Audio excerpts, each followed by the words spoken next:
Welcome to the Heart-Centered Hustle podcast. Hi, everyone. My name is Jessica Helwig, and I am your host. This podcast has been designed to shine light on how the top mortgage loan originators and influencers in real estate, leadership, and wellness from across the nation have built systems that led them to growth and freedom through meaningful change. In each episode, we will uncover how thought leaders in these industries paved their path to live a life without limitations. As a production, health, and lifestyle coach, I believe in the importance of implementing holistic approaches and developing habits in business and personal life that support and empower success and well-being. Through the theory of bio-individuality, we recognize that everyone has different wants, needs, and desires. By uncovering the things that support individual health and happiness, we have found that when implemented with intention, ultimately lead to success. As an advocate for creating flexibility and freedom in our lives, I am excited to welcome you into this space where we will discover how harnessing the power of a positive mindset and living in true alignment with our purpose will guide us to lead with our hearts and fulfill our greatest desires. Now, let's get started. Enjoy the show.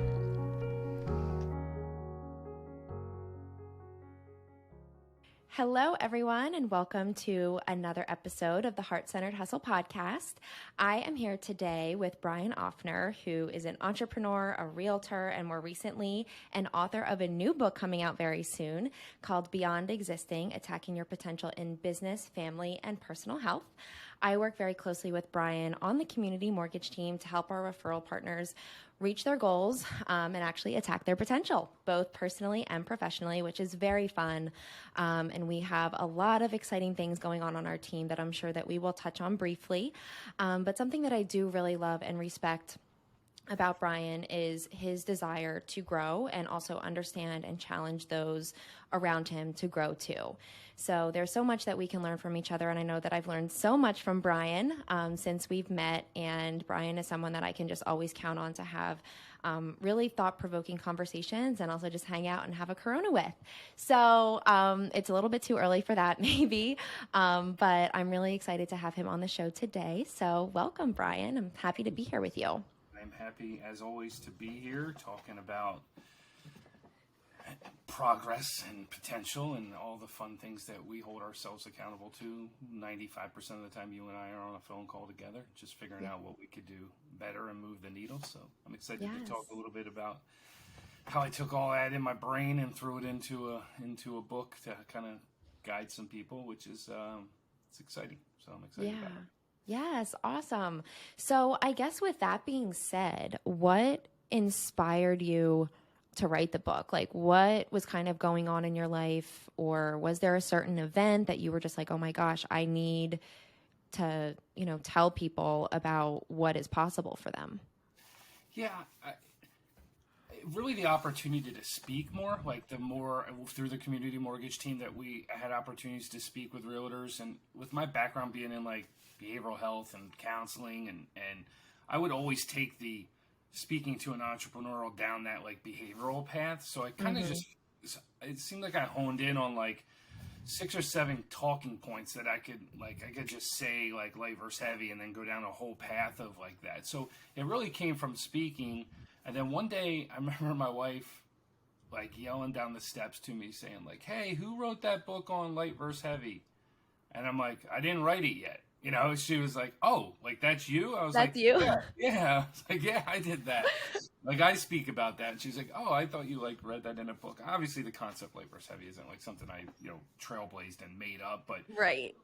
Some of the, like, action steps and the aha moments behind it I dig really deep into. And then, like, in the beginning of the book, you'll read about how, we were at Q-Mart here in Quakertown, and I just like to observe people. I love to people watch. And I was looking at a gentleman, and I turned to Lynette, and I was like, you think that dude's attacking his potential? Like, you think he's just killing it? Like, all his skill sets, do you think he's aware of them?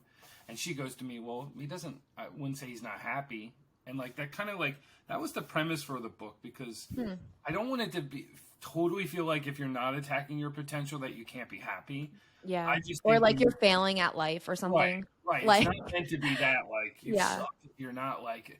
But I think when I did that shift, life became more fulfilling. So it's like, you think of like the W-2 world where, and I talk about this in the book, so it'll make more sense. I'm not like against W-2 world, but I'm just saying that how many times is somebody stuck in a job that they don't like, and you hear them talking about it, like, they're like, hate Mondays and they love Fridays. It's like, well, why?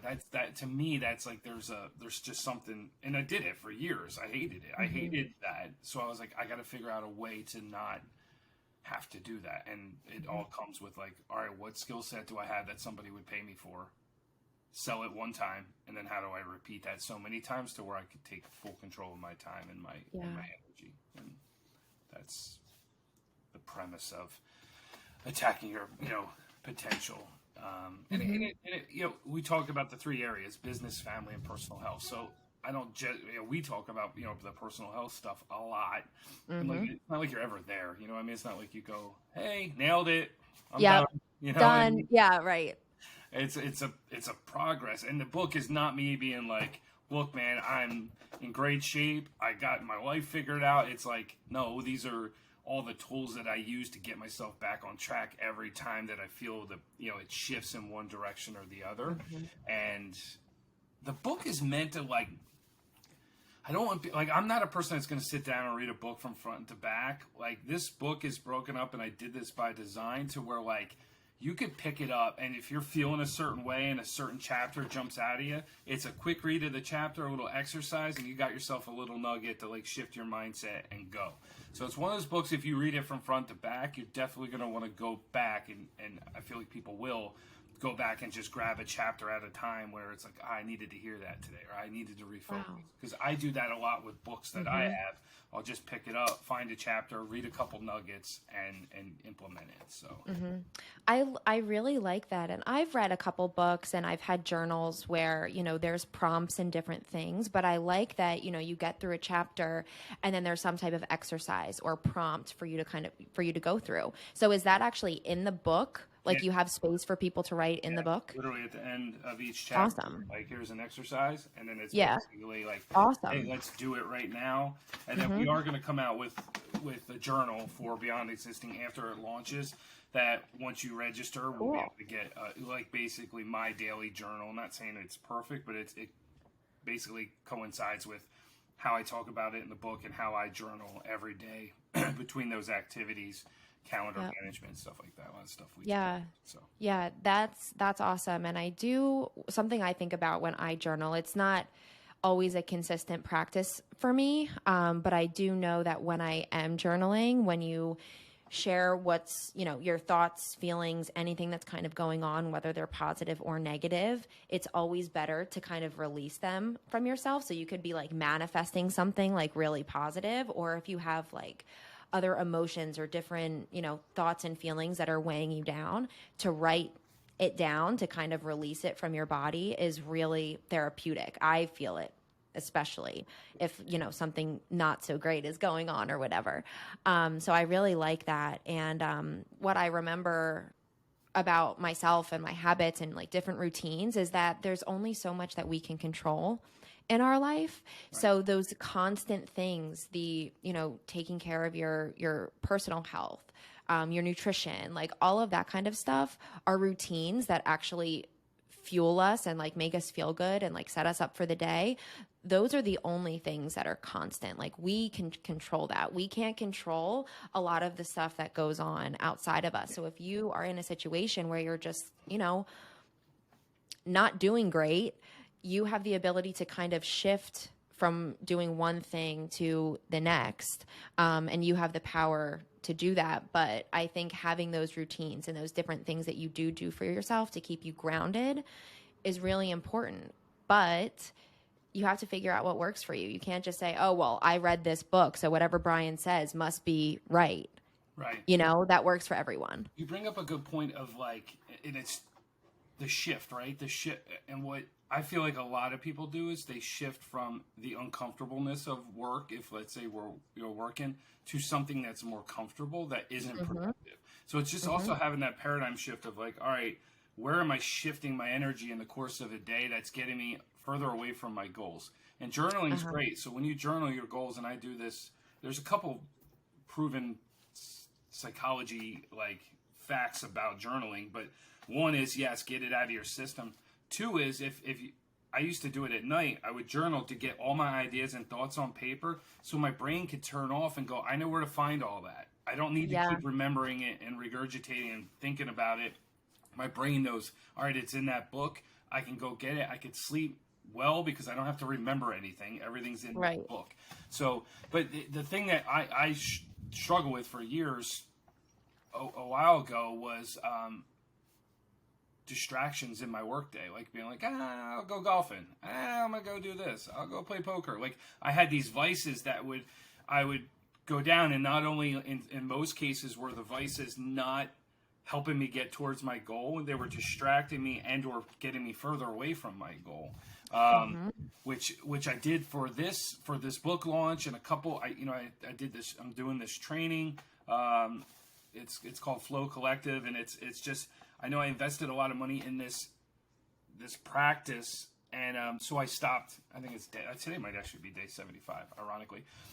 75 days of, I haven't drank in 75 days. So people are like, oh, like my reasoning and logic for like not doing things is because it's stopping me from getting to where I've realized it's a blocker, right? And once I've identified a blocker, I try to remove it. And so that's the challenge, is like, what blockers do you feel like you run into during your day?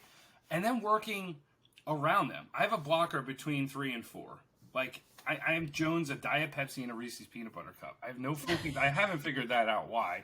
But it's just like that day, and I'm worthless. Like, don't put me on a Zoom call, don't put me on anything at that. But so that's where I recharge. I just like shut down for those hours, and then from 5 to 8 I'm golden. So it's just identifying your day, and that's where the issue with the 9 to 5 work day comes into, is that maybe you only have 1 or 2 like in the zone time frames in 9 to 5, and the rest, then you feel like crap because you're like, oh, I didn't get anything done because you fell victim to 2 of your vices during your productive time, and you just had a shit day because you didn't stay on task with anything, as opposed to just going, it's okay if I just dial in for 2 hours twice a day, really dial in, and you'll be way more productive in 4 hours of dialed in time than 8 hours of like all over the place time. So that's where I think I challenge a lot of people don't have the luxury to do that, right? They have to be somewhere, they have to be in a desk, they have to be logged in, and that's where the misery starts setting in of like, this is my world, and I kind of like, it's your world now, but if you just kind of set the right things in motion, it doesn't have to be your world. So. Yeah, yes, absolutely. And I remember I talked with Nikki Klein in an earlier episode about, a lot of people are morning people and a lot of people are night owls, and they get more done and they're more productive in the later hours of the day. So I don't want to sit here to say, okay, when you start your workday, allocate the first 3 to 4 hours to be really, really productive, do all of your other not so important tasks, more administrative things like towards the end of the day, because that might not work for everyone. Right. Like, you have to know yourself well enough to know what environment do you work the best in? What time of day are you most productive? When do you really want to do the job that you're supposed to be doing? I don't know if you love the job that you're doing, but that's another question and another conversation. But I think that that's really important. And then I think if you are seeing somebody else doing something that you want to do, I think we've all fallen victim to this at some point in our lifetime. But instead of like feeling sorry for yourself that you're not there, you're not doing what they're doing, I think you need to take a step back, maybe do some journaling, maybe do some reflecting to figure out if this is really the life that I want, if that person has what I want. There's nothing wrong with, wanting what somebody else has, but I think where people kind of fall into this trap is feeling like they're not good enough, or they're never going to make it there, or they have all of these obstacles that are like in their way. And, oh, but I've had this job for so long, how can I just switch and just do something else, And I think the more that people think that way, that's negative to me. Like, that is only that's not going to create opportunity for you unless you have that realization and you're like, oh my God, I need to come up with a plan. Maybe that could fuel you to go make a change, which I think is possible for all of us. And sometimes you do need something like that to shake you up, to say, hello, like you need to be doing something else. Like your heart is not in the work that you're doing, and it's doing, you know, X, Y, and Z. Right. Which I think is important. And those are valuable lessons to learn because we don't have that much time here. No. So like use your time to do what you want, to be with the people that you want, to have the career and the job and the role that you want to have. But I think if you're able to change that narrative for yourself to say, I can actually picture myself doing this. So what are like the 3 action steps, like small action steps that I can take tomorrow or today to get one step closer to, you know, having that job or, you know, whatever it is. There's 2 pieces of that. One, I call it in the book, and I refer to it all the time as head trash. Like there's no, like in any sport, anything you do, like if you're in a negative state of mind, you're not going to perform at a higher level. It's just not how it works, right? You got to get in the zone, and getting in the zone is being focused and saying, like when I look at other people and I go, okay, it can be done. Exactly. You know, that's got to be the mentality. Like, oh, they're proving it can be done. And then, you know, like you said, what are the next 3 steps? I don't remember the book, but there's I use this visual a lot. It's rungs of a ladder, right? So you're looking up at somebody who's at the top of the ladder that you want to start climbing, and you're going, oh, and then you just break down each rung. And you got to take the first step. You're not going to go right to where they are, but you could go, all right, break it down. Where are they at? Where do I think they did? Who'd they network with? But break it all the way down to 3 action steps that you could do every week that get you to the next rung, to the next rung. And what you'll find as you get closer to people like that, and I talk about in the book, most people will put their hand down and lift you up. If they're the right people, you're around the right people, they'll lift you up to the next rung and recognize the people that are stepping on you and trying to keep you down. I mean, and we all have those. I forget what we call them. I think we call them like energy vampires or something in the book. So it's somebody else's term, but that makes sense. Yeah, like people trying to like just keep you down and oh, you can't do that. Like, do you ever, like, this happens all the time. My father-in-law probably won't watch this. Maybe he will, but I'll bust his chops for it. Every time I come up with an idea or we talk about something, he's like, oh, he'll give you 10 reasons why it won't work. And I always just go to him, hey, Aim, what if it works? What if I'm right? Yeah. What if everything that I hold in my head works? And that's the one thing, like with me not drinking, it's what I tell people. I go, I can't have the seed of doubt sowed in me. I'm so confident right now, and I can't, there's no one's going to tell me anything that's going to take me off the rails right now other than myself. So, you know, being hungover, feeling like crap is like, damn, for me personally, I know that sows the seed of doubt. And I'm like, I can't have that in my, I have so many things going on that I want to just like get done and succeed in. And there's other people riding on it. So like my brother-in-law moved from Maryland to Pennsylvania to join the real estate team, quit his job, and basically going all in. And, you know, his dad. Well, this is a perfect example then. Yeah. Of what we were just talking about. This is prime example. He was a poker dealer, and if he wasn't there dealing poker, he wasn't making money. And he was, you know, he's 37 maybe now, by now 38. And he's like, I don't want to do this anymore. I want to take the risk and leap in. So I was like, let's go. And then obviously I had to understand him, like his whole life, his dad's been telling him all the reasons why stuff doesn't work. And now I'm telling him like it worked. And then finally he's like, you know what, Brian, I see what you're doing. I want to be a part of it. I'm in. And we got him a house here in Coopersburg.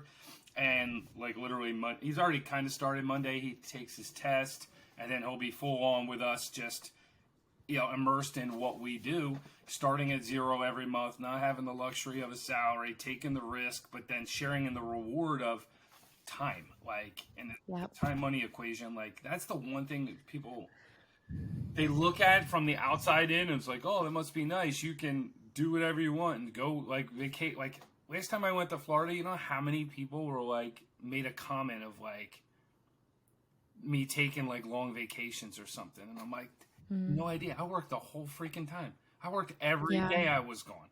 I have, just because I don't use my hands or have I don't have to physically always be somewhere the way I set my life up to be able to work.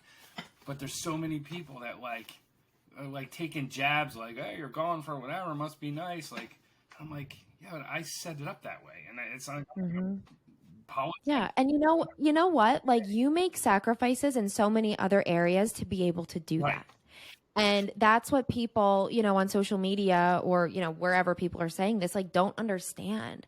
And, maybe they're thinking to themselves, oh, I wish I could do that. But like, they don't know half the story. Yeah. So, making assumptions is not really very helpful or productive. But, knowing who you are as a person, I can see you just being like, okay, Yeah. on to the next. Yeah, Like, you're not phasing me, dude. No, it's and I don't think it's done in. I think it's I don't think it's done in a way of like a hate thing, but it's just that's the one thing, and I'm conscious of it myself when I look at an athlete or I look at. It's not like, oh, that guy's got God-given talent. No, you know how many hours that person probably put into, like, oh, football player, all he has to do is catch a ball and makes millions of dollars. You know how many other people attempted to just catch a ball for years and weren't good at it? So I don't know. So they're seeing the results of the hard work, and most people didn't get a behind the scenes look at all the work that went into it. And this book kind of talks about the balance of all that work and how I did it and how I made sure that, I spend all my mornings with my kids and they feel like they got a big deposit. And then I leave for work, and when I come home, I got a workout in. I, spend time with Lynette, hang out with the kids again, and we put the kids down. We hang out. I make my deposit there, and we like, everyone feels like their buckets are full. And I had a really good, productive day, as opposed to waking up, leaving, coming home at 8 o'clock, and I had a really good work day, but everyone was like, oh, we missed you. We didn't see you. So even like when now Lynette and the kids they were at the beach for 2 weeks, and I only went for 2 days, and I felt guilty about it. It's the first time in like a couple years where I wasn't there for longer. I'm watching like videos of them, and I'm like, damn, I missed out. But I know, and that was actually Otis calling me on my phone. I never had my volume on. But he and I just bought another flip property. We're going to be over there today. Just a couple projects all happening in these 2 weeks. And when it's like, get it? Well, good. We'll hang out, the next one. Like, just having a partner, as Jason, we talk about a lot, like our wives block for us. Like in our worlds, our wives block and say, yep, we got you covered. Go do your thing. And in return for that, we all hopefully kind of craft the life that we want so that we're doing things we want. That's awesome. I have to do, you have to do stuff, but if you have, make sure you have to do things you want to do.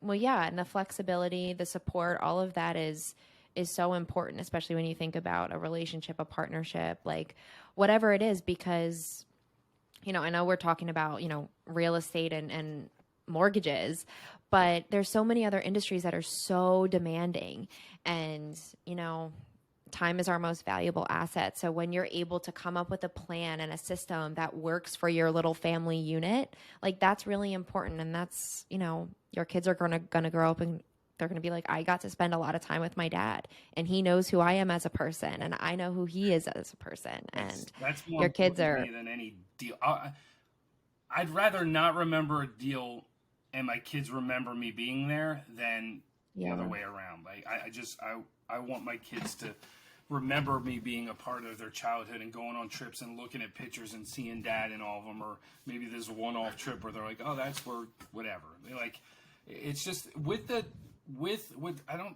lot of people don't, and I see this just because when people leave the W-2 world and get into the entrepreneurial world and they get their time, there's such a responsibility to manage that time well so that you can continue to stay in this space. Because if you don't, you got to run back to the W-2 world, and it's just not.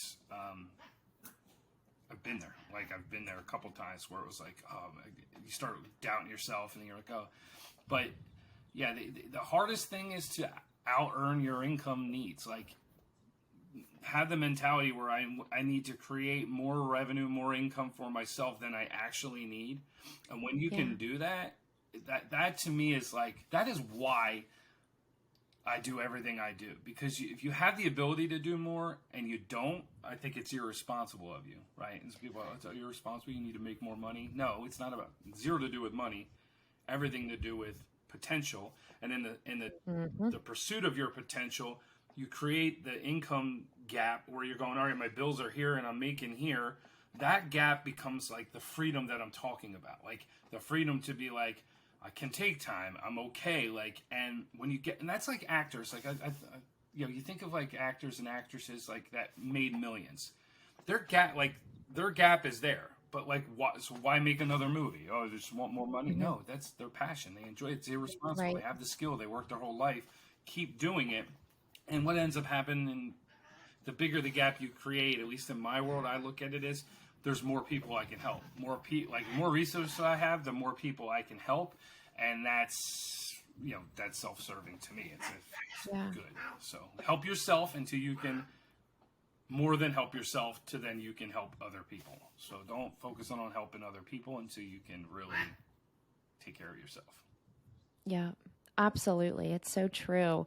I loved what you said about people using their gifts to obviously help themselves. You want to get to a certain place in your life, but also we have a responsibility to share our gifts with the people around us. So I think using, an actress, an artist, an athlete for an example, it's a great example. But I think when we scale that down and we think about you or I or any of our friends or family, just people that we know in our society, in our communities, it's important for us to all understand and uncover what our gifts are and what we're really good at. Because when we do that, when we understand that, and when we leverage that, we're really able to help everybody else around us. I feel like I say this all the time, but like a rising tide lifts all ships. And I don't care if you're whatever industry you're in. I mean, we're all part of a huge global community. And then if we are not contributing to society in the way that we were born to do that, to me, that means I'm not living out my potential and I'm not using my gifts in the way that I was, destined to. And I think that could be, that's kind of like a big topic of conversation, but I think it's so important because it's critical that we take the time to understand that about ourselves. And sometimes, it doesn't, you don't graduate high school and you're like, oh, this is like what I'm supposed to do. Some people figure that out, but this is like an ever evolving process. So, I'm not saying, one day you just wake up and you figure that out, but you have your experiences, you meet new people, and then along the way, we have the ability to figure that out. But I also think that you need to spend some time alone doing some reflecting, doing some like pretty deep internal work to figure out, what those things are. If that's probably the most underestimated statement that was made this entire podcast, and probably doing the work on yourself I don't really talk about it, but like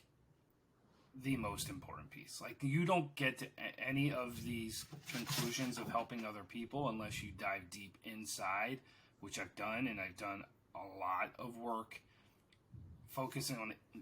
Really, you got to go deep on the inside to get to a point where nothing on the outside gets in, and then you focus all that energy with blinders on and blockers, and you're just like, boom, nothing's getting in. I use an analogy like, really, it's like a meditative analogy when I meditate, but I'm in a kayak going upstream, and you just picture stuff coming in your kayak, and you're like, normally, like something could rattle you, right? If it's like, oh, but you just pick it up, you label it, and then you just set it down and let it go downstream. Like, so, work noise, blah, blah, blah, blah, anything, like some crazy, intrusive thought. You're like, what the hell is that? Boom, you just let it go, right? So you realize you don't have to, and what it does, it gives you the skill set to say, I don't have to react and respond to every thought that I have, every physiological. I don't people understand this. Well, some do, some don't. Like just having that thoughts. Like, do you ever think of like, oh, imagine falling and you like get clammy and you physiologically feel that way. Your body doesn't know whether you're really falling or not. So when you're having these thoughts, you're basically negative thoughts and these physiological responses to negative thoughts, you're hardwiring your body to like create that. You could do it the other way. You can rewire yourself to have positive experience, positive thoughts before they even happen. Like you can and go there in your head and make it manifest. There's a law in psychology that if you hold something in your head long enough, you can make it manifest. Well, just be careful what you're holding in your head, because you could be the, this self-fulfilling prophecy of the girlfriend or boyfriend cheating on you, or it could be we just grew together, got married, and had kids, and it was beautiful. Whatever you hold in your head, you can make happen. Just be careful. It's so wild. In your head. So it's the beyond existing title really has a lot to do with that. Just don't exist.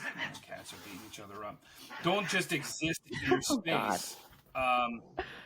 Go deep, go beyond just like the surface stuff, and go deeper in thought, go deeper in execution, raise the bar, and just give it the effort that's required to attack that potential whatever. Totally. And I just have to say, this is probably, you and I both know this. I think, a large percentage of people do too. All of this work that we're talking about is not easy. I mean, it's not really glamorous. It can be fun. But, it takes a lot of time. It takes a lot of effort. It takes a lot of energy. And I think that can kind of turn some people away. I mean, understandably so. We don't all just wake up and we're like, oh, we're going to, uncover all of our limiting beliefs today. We're going to get to the bottom of all limiting of this. Belief kind of day I'm having. Yeah, no, I don't think I've ever, never woke up. But here's one exercise though.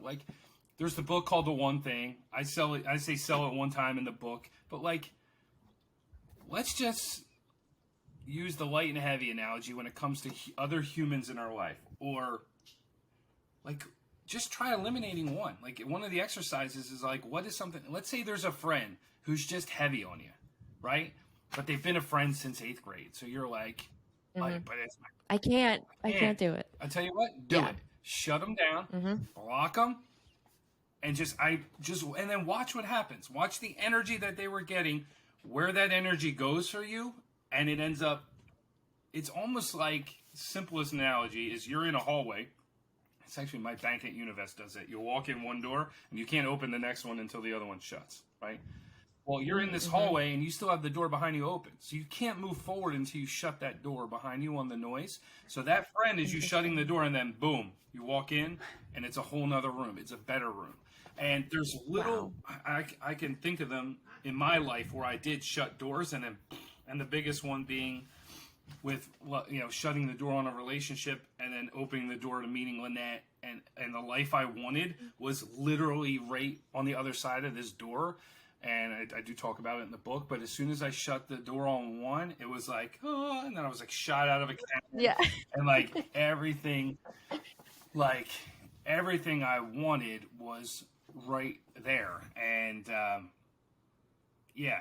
just I don't know if I'll tell this little story. I told Otis. Can I ask a quick question first? So do you think, and maybe this will take us in a different direction, but you just tell me whatever you want to go to next is cool with me. But do you think in that time before you closed that other door, do you think that there were times where you were actively trying to manifest, you knew that this was not where you were supposed to be? Do you think you were actively manifesting and trying to create something else for yourself? So weird you asked me that, because it tees up exactly the story I was going to tell you. Exactly. Okay, perfect. Just listen to this as a story and then think of your question as so. Okay. In my previous door open relationship, I used to drive to Wawa. I'd drive to Wawa and I'd watch a family get out of the car. Husband, wife, kids go in the door, another husband, wife go in the door, and I used to just watch. I would go in, get my thing, and then on my way home, I would drive around the neighborhood crying, because that's what I wanted. I wanted that so bad, and I didn't have it. And then I was telling Otis, I went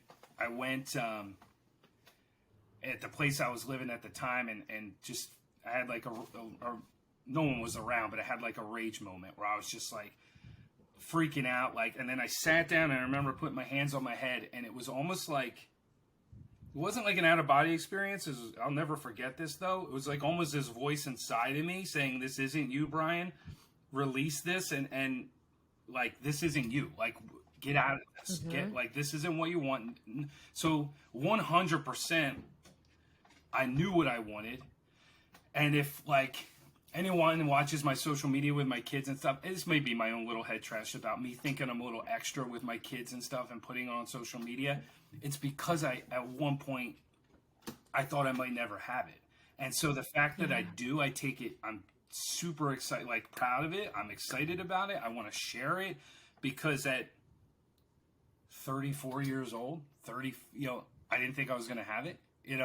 That window was closing really quick on, like, if I would ever have kids. And, I don't know if I share with you the story. It's in the book, but real quick, it kind of all ties in. I went to, I ever tell you about Heather Olson? So basically, she's an energy healer in Oh, yes, Philly. you did. So I went to her, and she basically said, just release her, and everything. Basically, she's saying, close the door, and a new door that's in front of you. She's like, you're already connected to your soulmate or spirit, they call it spirit contracts, your soulmate, and two energies are with her. So all you have to do is shut this door, and right in front of you is her and two energies that are coming with her. And I'm into that space. Like, I'm a firm believer, I only know what I know, and people that know more than I do. But shit enough, Sean, who I had been playing darts with, like, at this local bar when I was running CrossFits, invited me to shoot pool. I walk in to shoot pool the one day after coaching CrossFit, and I see Lynette. I'm like, yo, who is that? And he's like, that's Lynette. And then she comes up, bah, bah, bah, bah, like Jersey Italian all in my face. And I was like, oh, I like this girl. Like, my first thought was, like, she doesn't need to be fixed. Like, that's one thing Heather told me. When you meet her, she won't need to be fixed. You've been fixing women or trying to, and unsuccessfully. You can't fix other people. So when I met Lynette, and over the next couple of weeks, I was messaging Sean, like, hey, have Lynette give me a call. And he's like, she'll see you at pool next week. And kind of, like, pushed away as she was dating a guy. And she was kind of on the outs with him. So she broke it off. We started hanging out. And at pool, like, everyone's like, you guys are going to get married. And, like, at that time, like, I already know this is her. And then sure enough. Oh, my God. I got the chills. We tried for Alina. We're like, let's have 2 kids. And, like, it's crazy how fast it moved. I met her in March, dated her in June. That December, we're pregnant with Alina. That June, we get married. That July, we buy a house. And Alina's born September. And we're like, let's try for another boy. Let's make them 2 years apart. Boom, December, 2 years later. Dominic, September 26th. Alina, September 10th, 2015 and 17. And it's like everything that Heather told me was right in front of me just happened. And so, that positive energy, like that positive mindset, and just trusting yourself, like trusting your data points. And if you've improved your life year after year and made incremental, like, mindful, I guess not everyone does, but when you're doing the work on yourself, I could tell you that's the biggest, like, you look back and, like, if you work on yourself and focus on these things we're talking about for 1, 2, 3, 4 years, the net of that is a better life. Less heavy. It's unbelievable. And it's not going to happen. You can't jump from the first rung to the 10th rung overnight.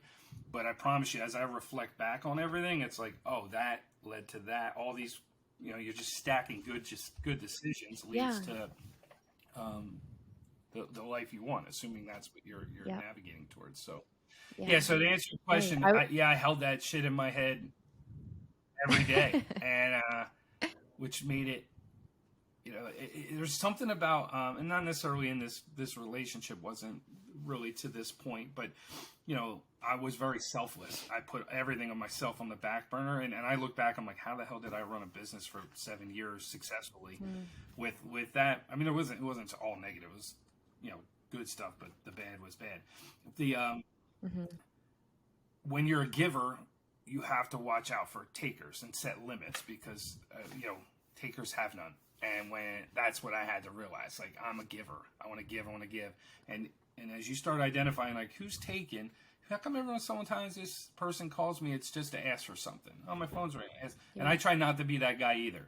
Like, I feel like when my brother Drew calls me all the time. And then when I call him, I'll be like, all right, don't ask him. Are you asking him for something? Like, don't be that dude. Just like, What's my intention with this phone Exactly. call? Can you help me? My brother's a carpenter and he's awesome. So I always be like, hey, can you help me with this? I'm like, let's just call him and ask him how he's doing. I'm a shitty friend, probably a shitty brother too. I just know that about myself. I'm like very reactive in that role and I'm working on it. So the other day I called him and I'm like, you're not asking him for anything, right? So I had this talk. I'm like, no, just want to see how he's doing. That's it. Don't take it anywhere to ask him anything. So, Oh, but he's so that's good at funny. stuff. It's hard to not help. Yeah. Oh, well, I do like what you said about everything kind of building off of each other. You know, you start day one and then 3, 4, 5, 6 years later. I mean, I think that's an evolving process too. Like your growth just doesn't stop unless you make the decision to just say, okay, I'm good where I am.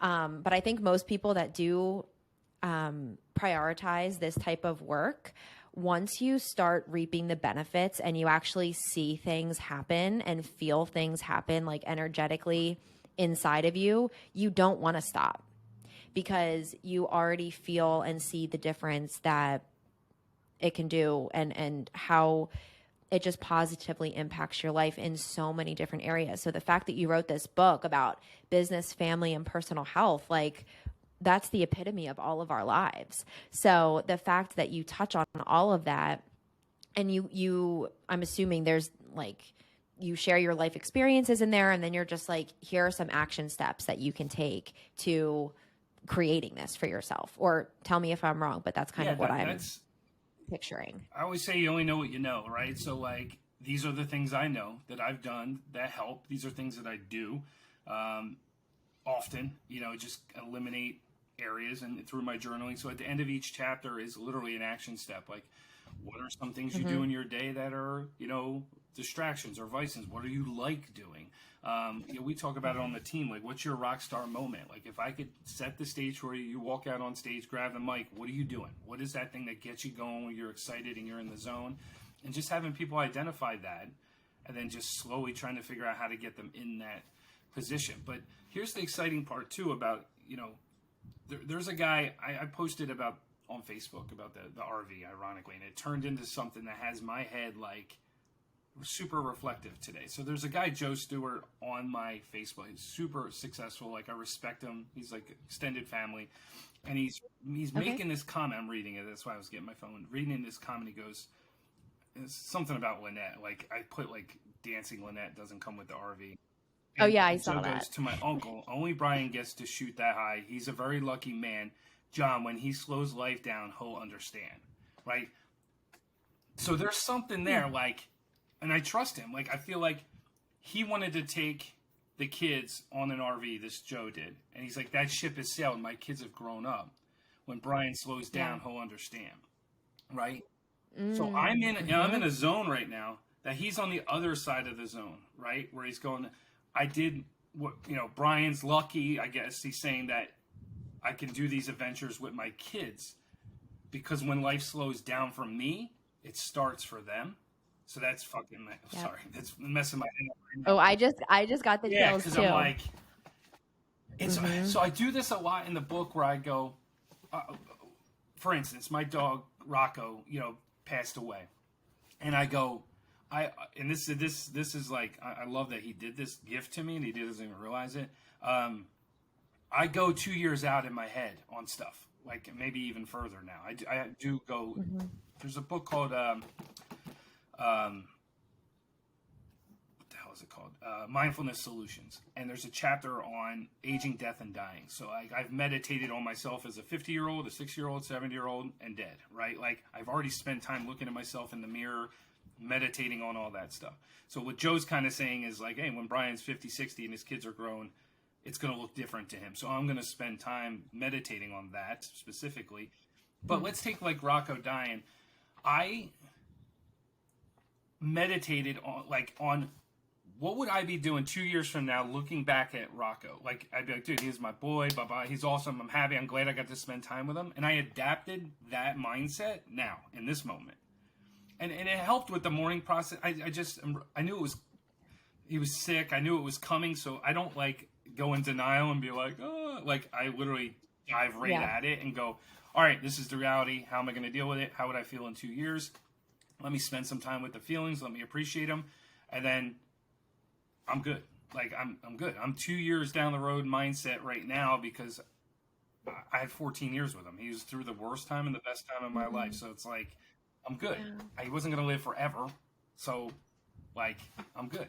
So take that with my kids in this moment. Like they're 6 and 4. They're not going to be 6 and 4 forever. They're not going to be 7 and 5. They're not going to be 8 and 6. Like, so that time will pass. And I want to be meditating as the 65-year-old Brian that goes, you did everything you could to spend all the time you could. You set your life up so those kids had their dad around all the time, and then adapt that mindset now and make it happen. Like all the other things around me are like, because in the book you'll hear my buddy John, who's an attorney, and he has this quote that I think is it's a loaded quote, but he's like, I was so busy building a career that I forgot to build a life. So he was an attorney. He made Partner. He was all in attorney, you know, and all the other roles that someone would want at 45 years old. He doesn't necessarily have because he went all in through his 20s and 30s trying to make Partner, and he did it. And now he's like, I wish I would have went and started a family and had kids and stuff like that. So, you know, as I say, you know, pay attention to what you want, figure out how people are doing it, and back into the action steps that are needed to make that happen, because before you know it, you know, the ship could sail, just like Joe said. But fortunately, his ship only sailed on taking his kids on an RV trip. The guy's done some stuff for his family. But, you know, look for those nuggets from people where you want to be. They'll leave you nuggets. If you're following the right people, they'll leave you nuggets on how to get there. And when you are somewhere, leave the nuggets. You know, I'm in a position, fortunately now, in a couple different roles where people do come to me for stuff, and I leave them the nuggets. Like, you know, I could see it. There was a kid that came to the office the other day. I could see the fire in him, and I'm like, man, that's a little 27-year-old Brian right there. That kid's a maniac. But I'm not going to get him to my mindset like overnight, but like you could just leave the nuggets, and let him take his path wherever he takes it. Yeah, totally. That is so awesome, Brian. And you said something earlier about, you know, when you're climbing the ladder and you're looking up at that person that's like at the top and you're like, how do I get there? And you said how most times if you're around the right people, they'll put their hand down to help you up. And just like you said, they'll leave the nuggets, you can leave the nuggets. And then once you get there, people that are there, quote unquote, there, like to help those that are trying to get somewhere too. And I think it also makes you feel good, like as a producer or as, you know, just someone who is operating at a very high level, to give back. People like that feeling. And, you know, you're just continuing to help future generations. And, you know, that's how we all can help one another. And I just think it's really awesome when you see people in the career or in the space, in the job that you want to have, and how much opportunity there is to learn from those types of people. And then when you are that person someday, when you started from the bottom of the ladder and then you're at the top, you might have a different perspective, or you definitely will have a different perspective than the person that helped you get there. So I think it's really awesome just to continue to share and, you know, just help as much as you can. Yeah, and I think to your point there about the person at the top, there's two types of people that got to the top. There's the people that got to the top by doing the work and lifting people up and looking for the people, and then there's people that got to the top by stepping on people, right? And you'll know, and I think that's the biggest difference. When you do the work on yourself, you'll realize that your success bucket is not determined by anybody else's success bucket. Me like me helping you become successful doesn't come at the expense of me. It's you know, it's literally, you have your own success bucket, I have my own success bucket, and I can help you in the same space and we could both be successful. It doesn't take anything away from you. There's people, that are out there, you know, the energy vampires that are out there trying to steal out of your bucket, and you'll know who they are when the time comes in. You just avoid them, identify them as heavy, move on, and look for the light people at the top that go, yep, I'm going to help this person because A, I'm good, B, it doesn't take anything away from me, and C, it helps me feel better about myself, lifting other people up. And, I mean, we're wired that way. Not everybody is. That's it right there. Like, that's the book. Beyond Existing. We're wired that way. Not everybody is. How do we get people to be like, let's just do more. Let's just. How do I inspire people? And it's not like if I walk through Q-Mart and handed people this book, it's a complete waste of time, right? Because it's like you have to be willing to do the work. Like, think of like Rock's kettlebell program, or CrossFit, or Pilates, or Bikram yoga. Like, it doesn't find you; you find it, because you're looking for it. Like, you can market to your blue in the face to people, but until someone's looking for it, it's then when you're there and you have it, you can provide them to help them get to the next rung of the ladder. This book will help somebody who's looking for it get to the next area in those 3 categories, but I can't hand it to you. You know what I mean? It just doesn't make sense. Yeah. That's so awesome, Brian. Thank you so much. I think the last question I have for you is, if somebody feels like, if this is new territory for someone, if they hear this podcast, or if they, are talking to somebody else, or they see a quote, or they see another book, I don't know, but they get introduced to this, personal work, development, whatever you want to call it, spirituality, I don't know. If they feel hesitant or reluctant, or they're just confused about what to do, where to start, what would you tell them? Meditate. Learn to meditate. Why? It's the foundation of everything we're doing. So if you have to learn to meditate and understand the way your brain works, and I started with the Mindfulness Solution, the book called Mindfulness Solution, and it taught you how to meditate, and then from there, the foundation of like mindfulness, of being like, all right, I'm gonna choose to do things right now. And then, or somebody coming at you, like, for instance, before I read this book, if someone cut me off, I'd get pissed off. And guess who? The only person that person cut off, that pissed off and screwed up their day, was me. So I was like, all right, you cut me off now. I'm like, go ahead, no idea. Like, I'm not messing my head up because you cut me off. But there's so many people, like, that's a good, like, if you're driving with someone and just watch how they react, watch how they deal with waitresses that, or waiters that mess up an order. It's like, dude, we're good. You're good. Like, you're good. And that mantra for me is, in this moment, I am okay. And you alluded to it early on, is like not having outside forces disrupt your day. Well, when you're so focused and you understand the kind of what the characteristics of meditation and walking meditation, like what it all means to be mindful.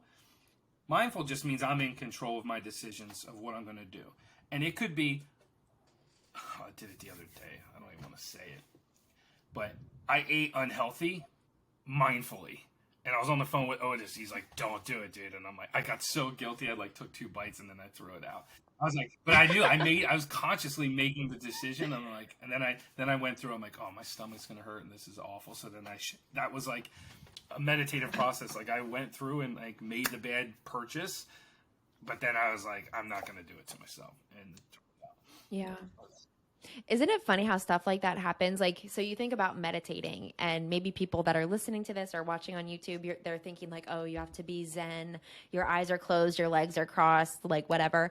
But once you get into a practice like that, I mean, you can do like mindful walking, mindful eating. Like, once your practice is established, those experiences happen all the time because your level of awareness is so much greater.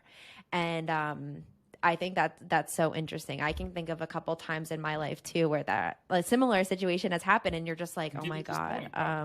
When you message me, should I go to the gym?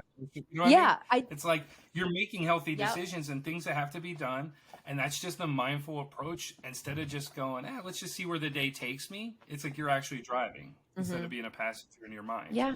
I used to play cards all the time, and when I was in a bad relationship, I would just like use all these vices. Go play poker or do things where like just I let my mind drive, and then as soon as you start driving, and so that's a foundation. Like, if you read this book, a lot of the chapters all have like a foundation of mindfulness in some way. I'm not saying if you've never meditated that you won't grasp these concepts, but it'll certainly help if you have, or have a foundation. So that's so awesome. Thank you, Brian. This was like, I couldn't have expected anything better than this. This is, yeah, way better. So I do want to let everyone know where they can find you, where they can connect with you. And then I always have one follow-up question that I will ask you after that, but tell us where people can connect with you. If you go to Instagram, Facebook, Brian Offner, and then Amazon, you could buy the book August 20th. Will be available. If you just type in Brian Offner in Amazon, you'll see the book Beyond Existing. And it's really just type in Brian Offner. If you can't find me, you don't know how to use a computer.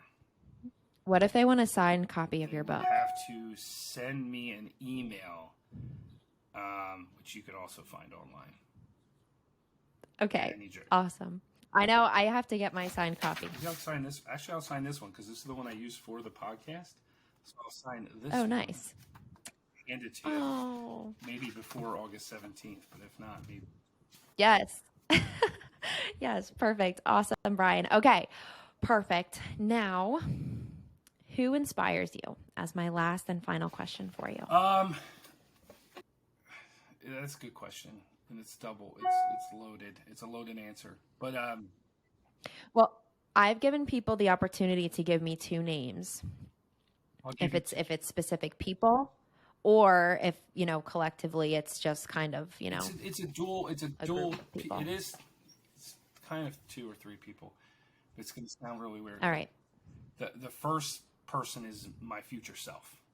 So myself, like the potential of future Brian Offner inspires me a ton, and my kids are the catalyst that'll get me there. So my kids on a daily basis remind me of the task that future Brian Offner wants to create. And so that's it. It's the premise of this tattoo, if you never knew that. So this is my higher I, my best self, and this is my physical self, dialing in and meditating to my higher I. So to me, that's future Brian Offner. That physical Brian Offner is dialing into, and my kids are the catalyst to keep me connected to that higher self, that's future self. Wow. So that would say that's definitely what inspires me, is to just stay focused on that, because I've tried everything else and it sucks. Awesome, Brian. Thank you so much for joining me. I can't wait to have you back on for another episode soon. Appreciate it, Jess. Thanks again for joining us for another episode of the Heart-Centered Hustle podcast. As always, I've been your host, Jessica Hellwig. Don't forget to visit us on Apple Podcast, Google Podcast, or Spotify, and check out my YouTube page. If you're a real estate agent or a loan officer and are looking for a change of pace or looking to grow your business, reach out to me at jhellwig@annie-mac.com. That is JHELWIG at Annie, ANNIE-MAC.com, or shoot me a text at 610-301-9706. And you can also find my contact info in the show notes below. Thanks so much for listening, and I'll see you next week.